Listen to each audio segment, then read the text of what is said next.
Là, ce que je veux faire, c'est que j'ai pris le tool offset de l'outil en question, j'ai changé les plaquettes. Je veux maintenant l'emmagasiner dans le carrousel de la machine. C'est un peu le même principe que quand on l'a retiré du carrousel. Première chose qu'on doit faire, c'est de s'assurer qu'on a bel et bien l'outil numéro 1. Là, dans mon cas, c'est une fraise à surfacer. Il faut que je m'assure que j'ai vraiment l'outil numéro 1 d'activer dans le carrousel et dans la broche. Ça veut dire ce que je vais faire. Je vais aller en mode MDI et je vais m'assurer, en faisant un changement d'outil, tool change, je vais m'assurer que j'ai bel et bien le numéro 1. Je vais écrire un input et on voit que le code est activé. Je vais faire cycle start. Et on voit qu'il n'avait pas l'outil numéro 1.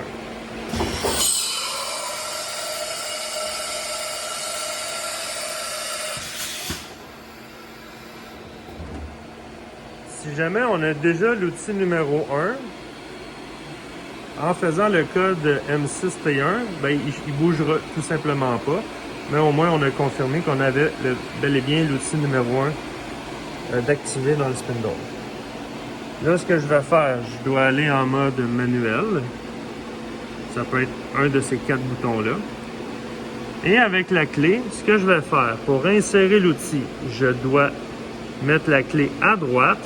On va entendre l'air pousser. Je vais insérer mon outil dans le spindle. Et toujours en maintenant une pression vers le haut, je vais tourner la clé à gauche pour que la pince puisse le prendre. C'est ce que je vais faire. On va voir qu'est-ce que ça donne.